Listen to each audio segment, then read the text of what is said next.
আজ নেটের teaching অ্যাপটিটিউডের unit 2 যে টপিকটা নিয়ে আলোচনা করব, রিসার্চ অ্যাপটিটিউড, তার মধ্যে রিসার্চ মিনিং অ্যান্ড ক্যারেক্টারিস্টিক্স। এই ভিডিওটাতে থাকবে মিনিং এবং ক্যারেক্টারিস্টিক্স। টাইপস অফ রিসার্চ নিয়ে আমি নেক্সট আর একটা ভিডিও পাবলিশ করব। প্রথমেই আসি, রিসার্চ কাকে বলে, অর্থাৎ রিসার্চ কি। এই রিসার্চ শব্দটি প্রথম আমরা পাই 1577 খ্রিস্টাব্দে। এটা একটা ল্যাটিন ওয়ার্ড থেকে এসেছিল। যদি আমি রিসার্চ শব্দটিকে ট্রান্সলেট করি তাহলে দেখা যাবে রিসার্চ শব্দটি দাঁড়াচ্ছে টু ইনভেস্টিগেট থরোলি। অর্থাৎ রিসার্চ, দুটো শব্দ আছে এখানে, রি অর্থাৎ এগেইন, সার্চ মানে ফাইন্ড আউট, পুনরায় এটাকে খোঁজা। যদি আমি একটু ব্যাপক অর্থে এটাকে বলি, in the broader sense, research means to find out something that we don't know. অর্থাৎ যে সমস্ত জিনিস কিছু জিনিস আমরা খুঁজি, টু ফাইন্ড আউট সামথিং, কিছু জিনিসকে আমরা খুঁজি যেটা আমরা জানি না। To search again, find out again find out. অর্থাৎ যেটা বলা যায় সেটা হলো কোনো একটি বিষয়ের অস্তিত্ব এই পৃথিবীতে আছে, তাকে আমরা পুনরায় আবার খুঁজে বার করব। এমনটা নয় যে বিষয়টা ছিল না, নতুন করে তৈরি হলো, তা নয়। বিষয়টার অস্তিত্ব ছিল, বিষয়টাকে আমরা খুঁজে বার করব।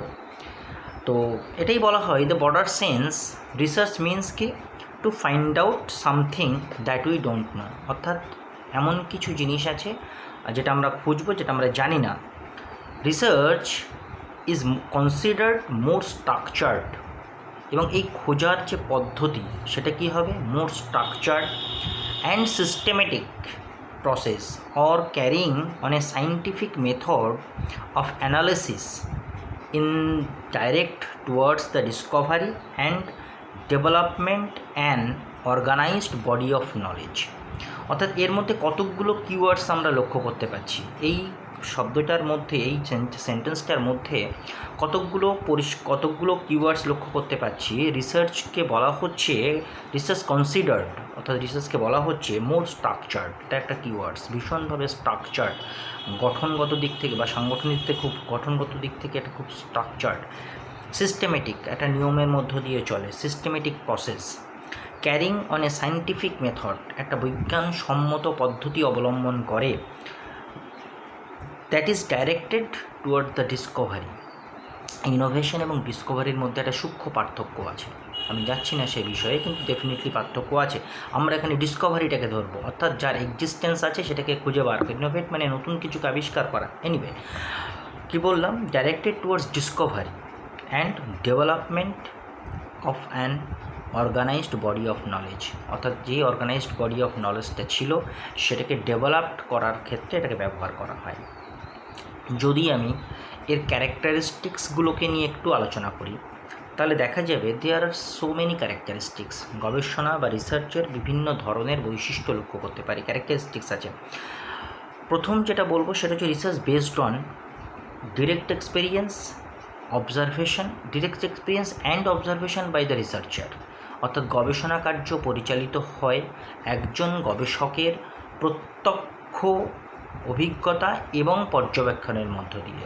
কখনো ইনডাইরেক্ট অবজারভেশনের মধ্য দিয়ে গবেষণা কার্য পরিচালিত হয় না। দ্বিতীয়, research directs towards the solution of a problem. আমাদের সামনে কোনো প্রবলেম যদি আসে তখন আমরা গবেষণার দ্বারা সেই প্রবলেমকে সলভ করতে পারি। Direct towards solution of problem. 3 নম্বর হচ্ছে research based on valid procedures and principles. Research সবসময়ই কোনো একটা ভ্যালিড প্রসিডিওর, ভ্যালিড যুক্তিসম্মত পদ্ধতি অবলম্বন করে চলে এবং প্রিন্সিপালস, নীতিকে অবলম্বন করে চলে। 4 নম্বর, research emphasise the development of principle and theories. Research কী করে, কোনো একটা প্রিন্সিপাল বা থিওরিকে স্টাবলিশ করতে সাহায্য করে রিসার্চ কী করে, কোনো একটা থিওরি বা প্রিন্সিপালকে স্টাবলিশ করে। 5 নম্বর, research exhibits careful and precise judgement.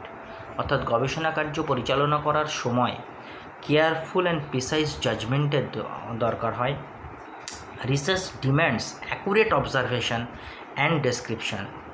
Research দাবি করে কি অ্যাকুরেট অবজারভেশন, একদম পুঙ্খানুপুঙ্খ অবজারভেশন অ্যান্ড ডেসক্রিপশন, যে একটু এদিক ওদিক হওয়া চলবে না, তাহলে বায়াসনেস চলে আসবে গবেষণাপত্রে।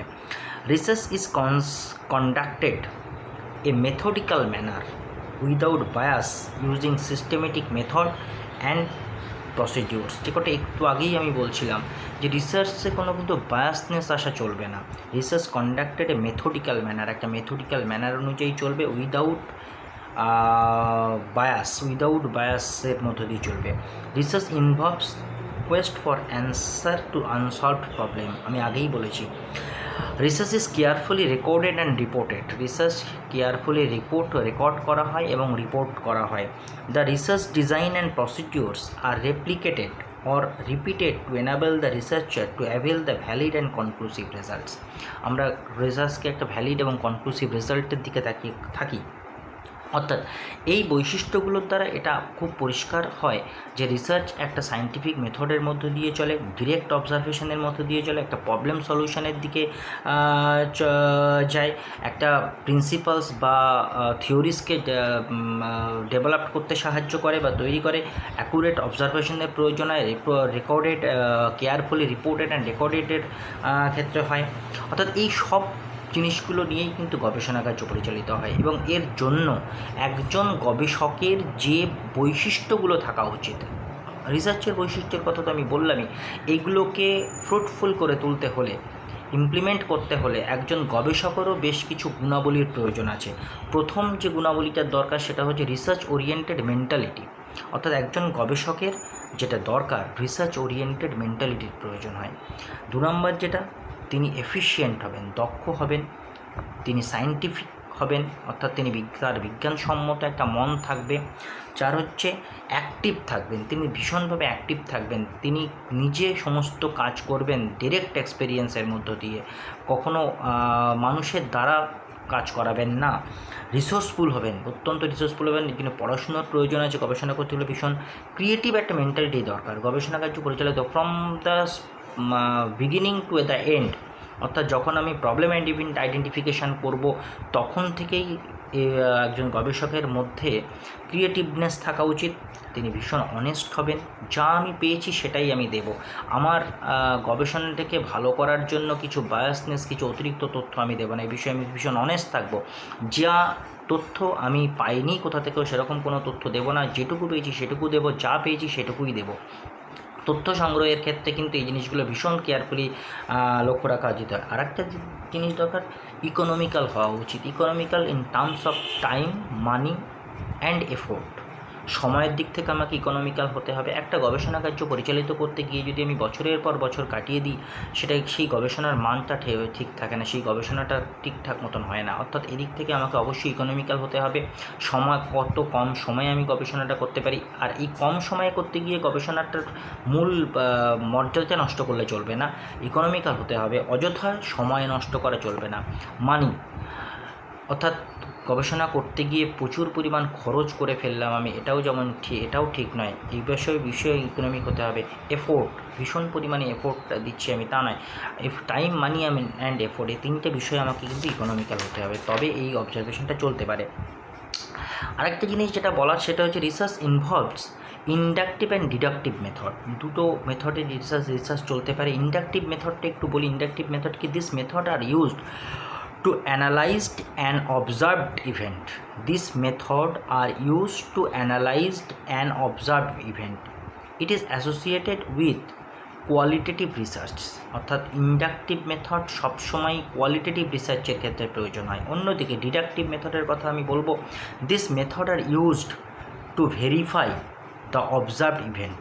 এটা কিন্তু ভেরিফাই করছে অবজার্ভড ইভেন্টকে। ডিডাকটিভ মেথডটা কিন্তু ভেরিফাই করছে অবজার্ভড ইভেন্টকে। It is associated with quantitative research. আগেরটা আমি বলেছিলাম কোয়ালিটেটিভ রিসার্চ, ইন্ডাকটিভ মেথডটা কোয়ালিটেটিভ রিসার্চের মধ্য দিয়ে হয়, আর ডিডাকটিভ মেথডটা হচ্ছে কোয়ান্টিটিভ রিসার্চের মধ্য দিয়ে হয়। এই ভিডিওতে এইটুকুই। এর পরের যে ভিডিওটা সেটা টাইপস অফ রিসার্চ নিয়ে আলোচনা হবে।